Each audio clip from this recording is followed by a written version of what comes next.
হরমুজে উত্তেজনার বিস্ফোরণ। আমেরিকার মিসাইলের জবাব কি এবার তেলের রুটি দিয়ে দিল ইরান? মধ্যপ্রাচ্যের আকাশে একের পর এক মার্কিন হামলা, আর ঠিক সেই সময়েই ইরানের বিস্ফোরক দাবি হরমুজ প্রণালীতে দুটি তেল ট্যাঙ্কারে বিস্ফোরণ ঘটিয়েছে তারা।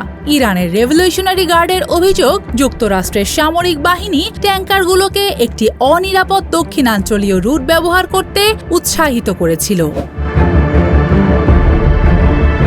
অন্যদিকে যুক্তরাষ্ট্র ইরানে আরও তীব্র হামলা চালিয়েছে। মার্কিন সেন্ট্রাল কমান্ড বলছে, হরমুজ প্রণালীতে বাণিজ্যিক জাহাজে হামলার সক্ষমতা দুর্বল করতেই একাধিক বিমান হামলা। ইরানের তাবরিজ, চাবাহার, কোনারাক, বান্দার মাশাহর ও বান্দার ইমাম খোমেনি শহরে বিস্ফোরণের খবর এসেছে। ইরানও বসে নেই। আইআরজিসি বলছে, তারা জর্ডানে মার্কিন বিমান, কুয়েতের ক্যাম্প ও আলী আল সালেম বিমান ঘাঁটি এবং সিরিয়ায় মার্কিন সামরিক স্থাপনাগুলো লক্ষ্য করে ব্যালিস্টিক ক্ষেপণাস্ত্র ছুড়েছে। উত্তেজনার ঢেউ ছড়িয়ে পড়েছে গোটা উপসাগরীয় অঞ্চলে। বাহরাইনে বেজেছে সতর্কতা সাইরেন। কুয়েত জানিয়েছে, তারা আকাশে উড়তে থাকা শত্রুপক্ষের ড্রোন প্রতিহত করেছে।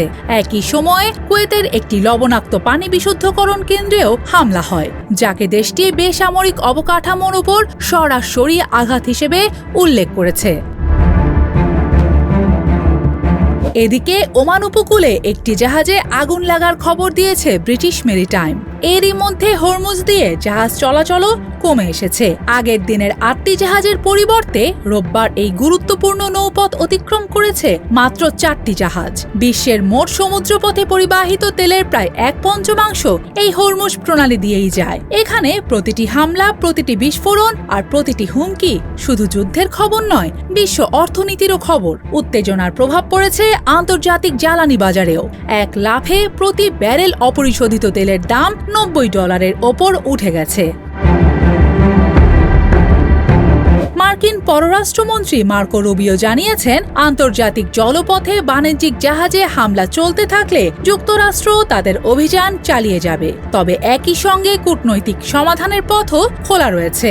অন্যদিকে আইআরজিসির কঠোর হুঁশিয়ারি, মার্কিন সামরিক অভিযান চলতে থাকলে হরমুজ প্রণালী দিয়ে তেল ও পেট্রোকেমিক্যাল পণ্য পরিবহন নিরাপদ থাকবে না। এদিকে যুদ্ধের মূল্য ক্রমশ বাড়ছে। উত্তর ইরাকে একটি বিধ্বস্ত ইরানি ড্রোনের অবিস্ফোরিত অংশ নিষ্ক্রিয় করতে গিয়ে আরও এক মার্কিন সেনা নিহত হয়েছেন। এতে এই সংঘাতে নিহত মার্কিন সেনার সংখ্যা বেড়ে দাঁড়িয়েছে 17-তে, আহত 4 শতাধিক। সবশেষে প্রশ্ন একটাই, হরমুজ কি এখন শুধু একটি সমুদ্রপথ, নাকি বিশ্বের সবচেয়ে বিপজ্জনক কৌশলগত যুদ্ধক্ষেত্র?